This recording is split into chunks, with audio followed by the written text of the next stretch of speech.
नमस्कार, 4 बजे की बड़ी खबरों को लेकर मैं हूं आपके साथ तृप्ति उपाध्याय।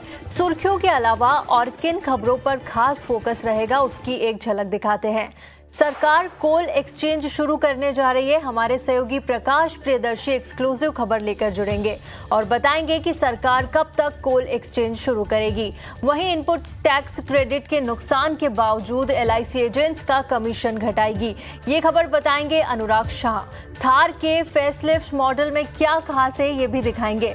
साथ ही भारतीय एयरफोर्स चीफ ने पाकिस्तान के उस झूठ पर कैसे एयर स्ट्राइक की है जिसमें भारत के जेट को गिराने का दावा किया था। वहीं ये भी बताएंगे कि भारत ने ऑपरेशन सिंदूर में पाकिस्तान के कितने फाइटर तबाह किए।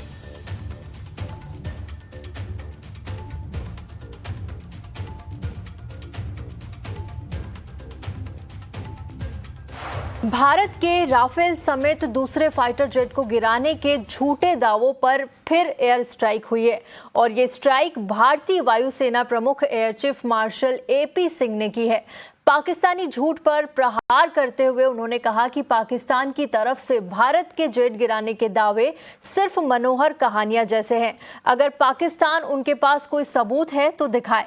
साथ ही उन्होंने ये फिर दोहराया कि भारत ने ऑपरेशन सिंदूर में पाकिस्तान के F-16 और J-17 समेत 5 से ज्यादा फाइटर जेट तबाह किए हैं। We have struck a large number of their airfields, and we struck a large number of their installations. And what we have gathered from whatever int reports we have got is that on ground, because of our strikes, there have been radars at least 4 places, command and control centers at 2 places, runway, of course, damaged at 2 places. Then 3 of their hangars in 3 different stations have been damaged, and in that hangar as well as on tarmac, we have signs of one C-130 class of aircraft, one AEW&C class of aircraft, and at least 4 to 5 fighter aircraft, most likely F-16, because that base happened to be F-16, which would have been under maintenance that time. Along with that, one SAM system which has been destroyed. And so these are the strikes that, the destruction that has taken place on ground by our strikes. Air chief पहले भी पाकिस्तान के झूठे दावों की पोल खुल चुके हैं। उनका हाल का बयान अमेरिकी राष्ट्रपति ट्रंप के दावों और कई जेट के नुकसान होने के बाद दोहराने पर भी एक करारा जवाब है। इस मामले पर डिटेल्स के साथ जुड़े हैं हमारे सहयोगी संजय चौधरी। जी संजय, बताएं ये पूरा मामला, समझाइए। ऑपरेशन सिंदूर में क्या हुआ था वो आज AP Singh air chief marshal सबको बता दिए। He said 12 aircraft were destroyed, or about 12 aircraft. इसका माने इसमें फाइटर प्लेन है, इसमें ट्रांसपोर्ट एयरक्राफ्ट C-130 है, इसमें AEW और रिकॉनेसेंस प्लेन है, सब है। Some were destroyed on the ground, some were destroyed in the air. ये लेके 12 या 13 पाकिस्तानी प्लेन डिस्ट्रॉयड हो गया और इसमें F-16 फाइटर्स भी हैं। वो हैंगर में थे, वो मेंटेनेंस हो रहा था, वो भी डिस्ट्रॉयड हो गया, शायद 5 या 6। इसका माने Pakistan has suffered grievously, these are serious losses, और इसीलिए पाकिस्तान बोला हमारा सीज फायर चाहिए।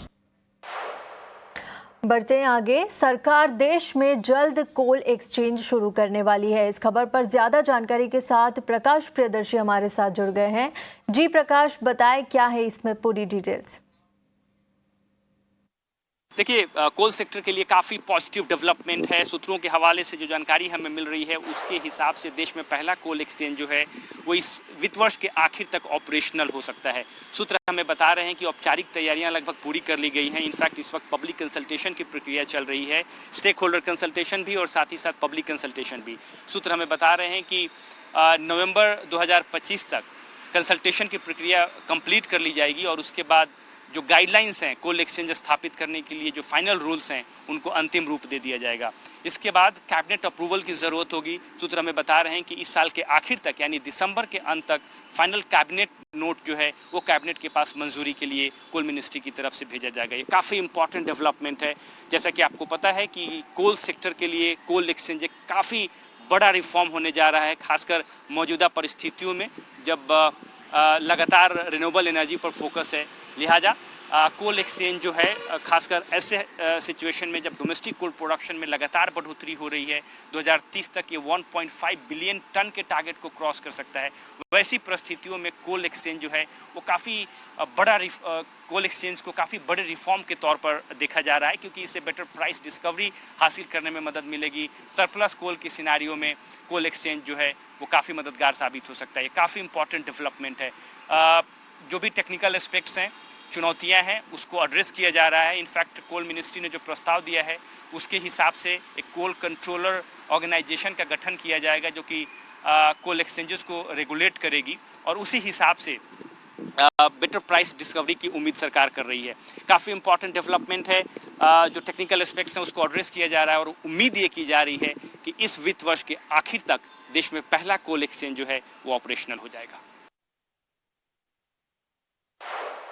LIC के इनपुट टैक्स क्रेडिट के नुकसान के बावजूद एजेंट्स का कमीशन न घटने का फैसला लिया गया है।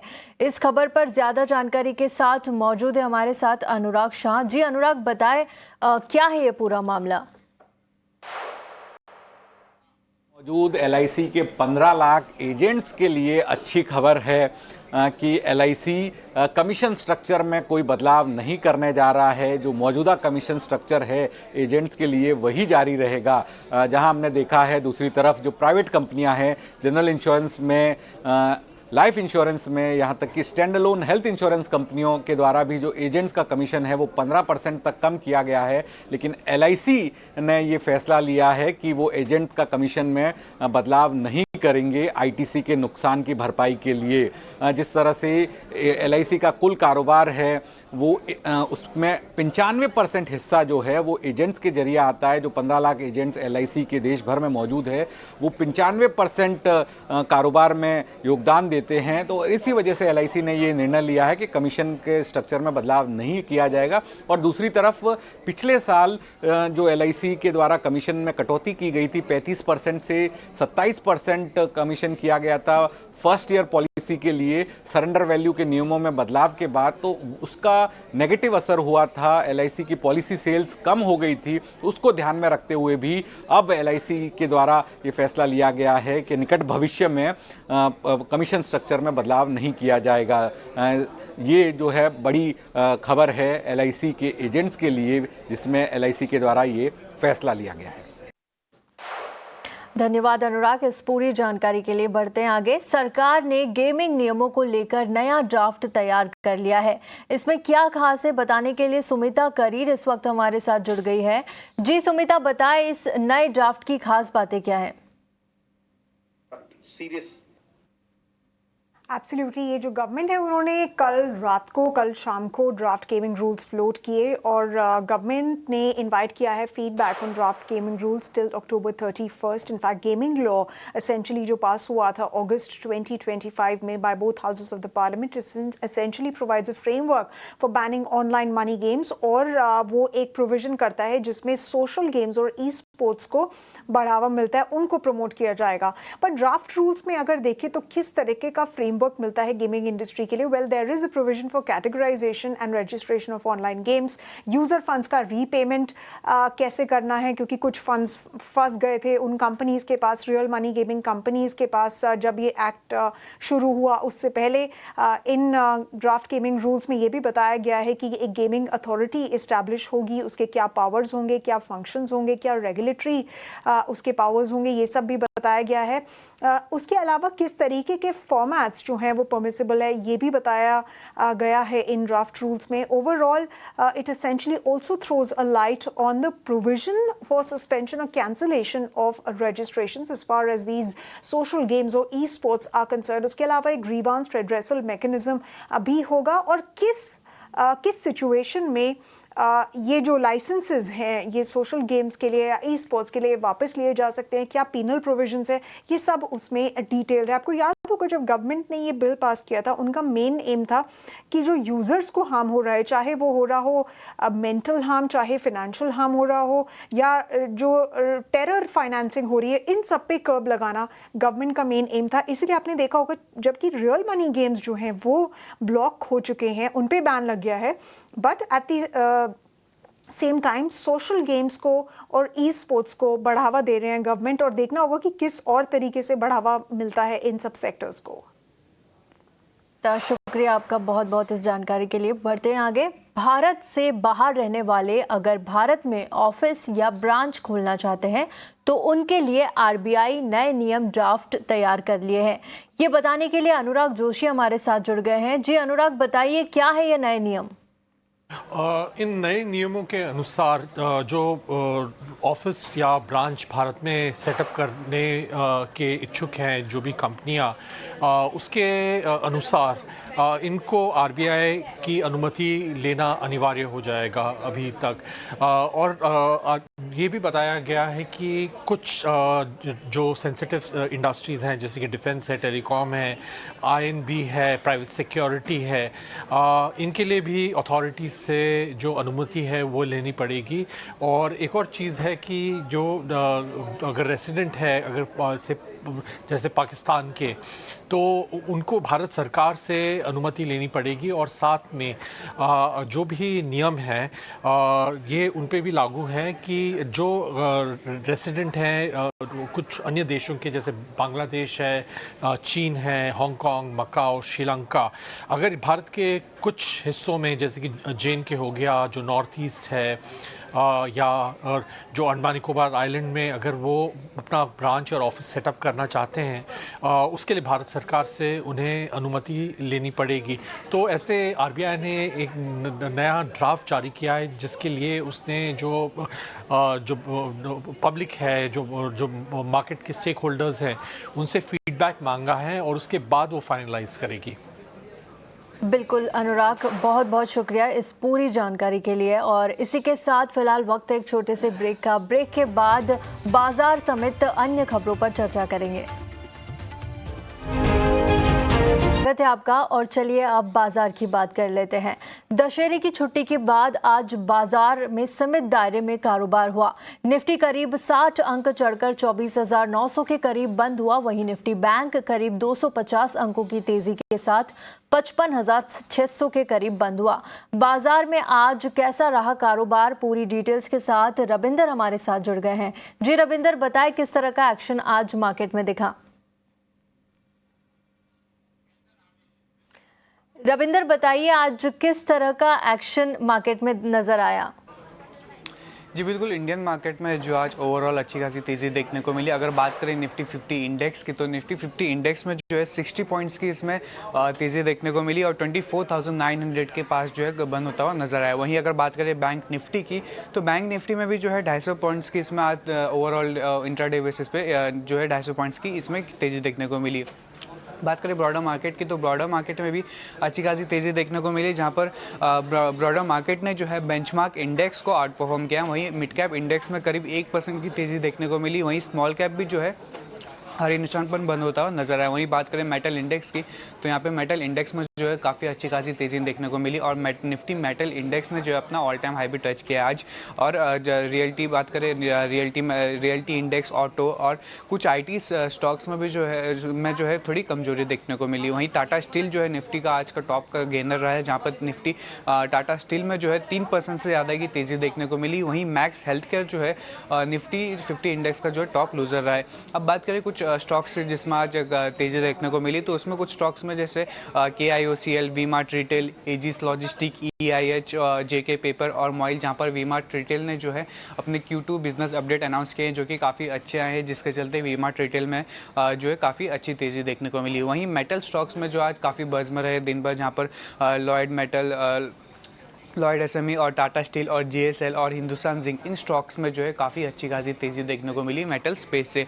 वहीं पीएसयू बैंक जो है, पीएसयू बैंक में भी आज काफ़ी अच्छी खासी तेज़ी देखने को मिली। यहाँ पर Indian bank, bank of Baroda और कैनरा बैंक और पीएनबी बैंक, इन स्टॉक्स में जो है पीएसयू बैंक इंडेक्स से जो है इन स्टॉक में काफ़ी अच्छी खासी तेज़ी देखने को मिली। बिल्कुल रविंदर, बहुत बहुत धन्यवाद आपका इस पूरे अपडेट के लिए।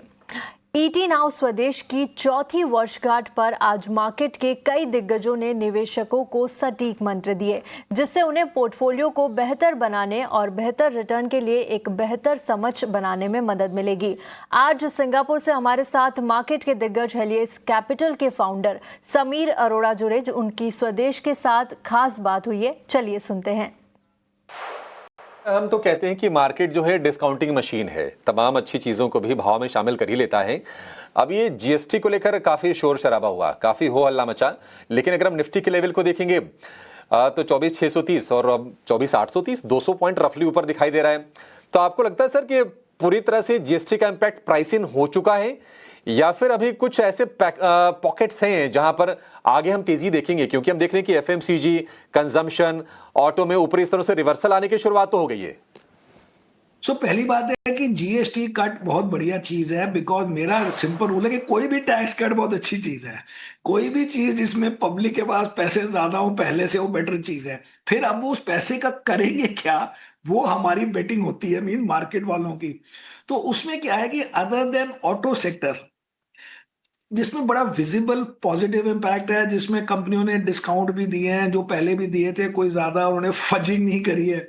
बाकी सेक्टर्स में मुझे नहीं लगता कि आप कहेंगे कि इसलिए लोग ज्यादा टूथपेस्ट खरीदेंगे या सोप 3 बार नहाएंगे बिकॉज जीएसटी कट हो गया। तो वो पैसे बचने की बात है, और वो पैसे भी शायद ना बचें, बिकॉज हो सकता है कि ये सब कंपनियां आपको ज्यादा बिस्किट, ज्यादा ग्राम में ज्यादा वो दे दें, जिससे कि आपका थोड़ा यूज एक्स्ट्रा हो जाएगा। तो उसको मैं 1 to 1 कभी भी गिनने को तैयार नहीं था कि बिकॉज जीएसटी कट हो गया है तो वो बहुत ज्यादा वही एटलीस्ट कंज्यूमर स्टेपल में चीज खरीदी जाएगी।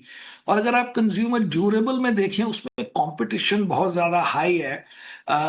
जैसे एसी, फ्रिज में खाली 4 हमें 2 इंडियन लिस्टेड कंपनी नजर आती हैं जितनी भी, लेकिन उसमें कोरियंस और वो जापानीज और चाइनीज और गॉड नोज व्हाट और एवरी रिटेलर सब वही चीजें अपने आप करना चाहते हैं। तो इसको खाली इस नजर से देखें कि फायदा ये हुआ है कि कई रिफॉर्म, जिसमें रिफॉर्म कह लें या टैक्स कट कह लें, कुछ भी कह लें, एंड वो सारे मिलकर ये चीजें अगर हमें मिल गई, जो मिल रही हैं आजकल थोड़ी थोड़ी, वो परमानेंट आपका गेन हो गया। और अगर एफआई की सेलिंग या यूएस के टैरिफ का जो इशू है वो अगर टेम्पररी हुआ, तो 3-4 महीने बाद वो टेम्पररी इश्यूज तो चले गए, और ये चीजें जो हमें मिलने में 2 साल निकल जाते हैं या बिल्कुल ही नहीं देती सरकार, वो सब आपको इसी दौरान मिल गई है या मिल जाएगी। फर्स्ट ग्लोबल की चेयरपर्सन देवीना मेहरा भी ईटी नाउ स्वदेश की चौथी वर्षगांठ पर हमसे रूबरू हुई। उनसे हुई बातचीत की खास बातें सुनते हैं। मौजूदा स्थिति में कौन से मिथ्स हैं जो निवेशकों को भूल जाना चाहिए या उनके बारे में अवेयर रहना चाहिए? देखिए, सबसे पहले तो मैं ये कहूंगी कि बाजार ऊपर जाता है या नीचे जाता है, उस समय अगर बाकी की स्थिति सब वही हो, तब आप दोनों तरह से उसके लिए कारण ढूंढ लेंगे कि क्यों बाजार ऊपर गया या क्यों नीचे गया। तो कारण हम बाद में ढूंढते हैं, और बाजार है ही ऐसी चीज जो आपको फ्रस्ट्रेट करेगा। जो आप सोचते हैं होगा वो शायद नहीं होगा कुछ समय तक, जब आप तक आके उसका वो वाला रास्ता छोड़ देंगे तब शायद वो होगा। तो ये तो बाजार का नियम है, वो एक तरह से कहें तो बाजार का स्वभाव है कि वो आपको वो नहीं करेगा जो आप सोच रहे हैं। और जहां तक बाजार का सवाल है, मेरा अपना मानना है, आप अगर साल सवा साल पहले जाएं तो मार्केट में बहुत ही ज्यादा बॉयंसी थी। सब लोग सोचते थे कि अब अच्छा ही अच्छा होगा। और आप छोटे मोटे निवेशकों को छोड़ दें, बहुत बड़े एचएनआई और फैमिली ऑफिस तक मुझे आके कहते थे कि आप बस 30% कंपाउंडिंग हर साल दे दीजिए, बस उतनी ही एक्सपेक्टेशन है हमारी, बहुत अधिक एक्सपेक्टेशन नहीं है। हमने कहा 30% कंपाउंडिंग ही अत्याधिक एक्सपेक्टेशन है। तो वो, और वहां से अब यहाँ आ गए कि हाँ बाजार से निकल ही जाएं या एसआईपी बंद कर दें, तो वो दोनों ही एक्सट्रीम होते हैं। और जहां तक सारी रिसर्च स्टडीज, आपने पूछा क्या उसमें मिथ है, तो रिसर्च स्टडीज यही दिखाती हैं कि sentiment is a Contra indicator. मतलब कि जब बहुत ही खुशहाली का माहौल होता है कि सब आगे अच्छा ही अच्छा होगा, उसके बाद बाजार से रिटर्न औसत से कम आता है। और अगर जिस समय थोड़ा दुख दर्द ज्यादा होता है बाजार में, वो उसके बाद रिटर्न थोड़ा ज्यादा आता है औसत से। और इसी के साथ फिलहाल इस बुलेटिन में इतना ही, लेकिन जाते जाते एक काम की बात सुन लीजिए। महीने की शुरुआत में अक्सर बड़े बड़े पैसों के काम होते हैं, जैसे सैलरी आती है, बिल